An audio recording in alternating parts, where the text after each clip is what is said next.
Hello বন্ধুরা, চলে এসেছি নতুন একটা রেসিপি নিয়ে।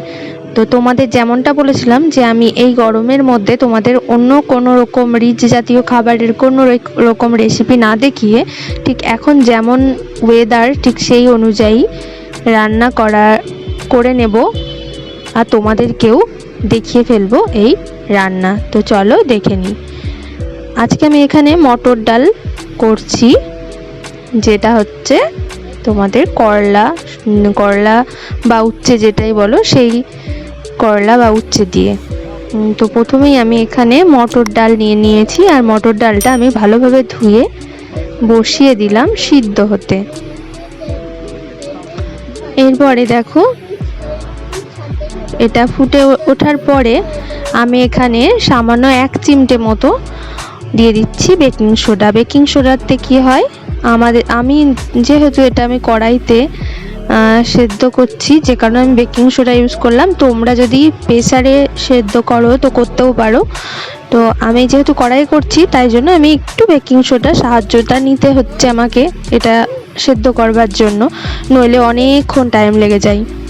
আর এদিকে রয়েছে দেখো করলা বা উচ্ছে যেটাই বলবে তোমরা, তো সেটা আমি ভালোভাবে এইভাবে কেটে রেখেছি। আর অবশ্যই করে এই খোসাগুলো ছাড়িয়ে নেবে, খোসা বলছি বিছনগুলো। আর এদিকে আমি দেখো এরকম সাইজ করে কেটে নিয়েছি। আদাটাকে আমাকে বেটে নিতে হবে। তো আমি এদিকে আদা বেটে নিয়েছি। আর অন্যদিকে আমি দেখো একটা কড়াইতে ডালটা সেদ্ধ হয়ে যাওয়ার পর নামিয়ে রেখে আমি ওই একই কড়াইয়েই একটু তেল গরম করে নিয়ে তাতে একটু লবণ দিয়েছি আগেই। তারপরে আমি এবার করলাগুলো একে একে ভালোভাবে লাল লাল করে ভেজে নেব। তোমরা অবশ্যই বাড়িতে এটা তৈরি করে দেখো, খেতে দুর্দান্ত হয়। কোনো রকম মানে যারা তেতো খেতে পারে না তাদের জন্য এই যে করলাটা খাওয়াটা যেহেতু জরুরি, আমাদের শরীরের পক্ষে খুবই ভালো, কিন্তু যারা তেতো খেতে পারে না তাদের জন্য এই ডালটা রান্না করে তাদের খাওয়াবে।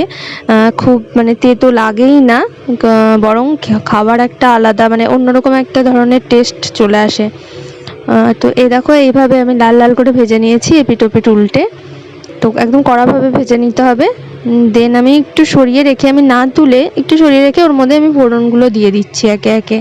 তো ডালটার মধ্যে আমি কাঁচা শুকনো লঙ্কা আর জিরে ফোড়ন দিয়েছি। আর এদিকে যে আদা বেটে রেখেছিলাম, তো সেই আদার পেস্টটাও আমি দিয়ে দিলাম।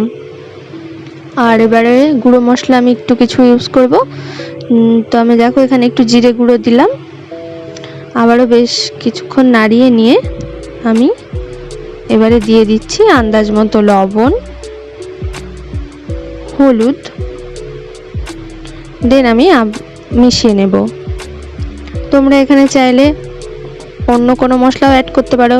অনেকে রাঁধুনি দিয়ে ফোড়ন দেয়, তো আমি রাঁধুনি দিইনি ফোড়ন। রাঁধুনি দিলেও বেশ ভালো লাগে, একটা আলাদা রকমের সেন্ট আসে। তো রাঁধুনি দিয়েও তোমরা ফোড়ন দিতে পারো, আমি জিরেই দিয়েছি।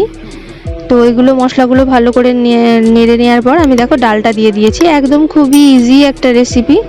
আর দেখো যেহেতু মটরের ডাল আর তেতো তো আছে, তেতোর জন্য আমাদের সাধারণত ব্যালেন্সের জন্য যে কারণে আমি একটু চিনি ইউজ করলাম। আর রান্নাটা অলমোস্ট হয়ে গেছে, বেশ কিছুটা ফুটে উঠলেই ডালটা আমাকে নামিয়ে নিতে হবে। তো তোমাদের কেমন লাগলো এই রেসিপি তোমরা অবশ্যই বাড়িতে ট্রাই করো, আর ভালো লাগলে অবশ্যই লাইক সাবস্ক্রাইব করে দিও। টাটা।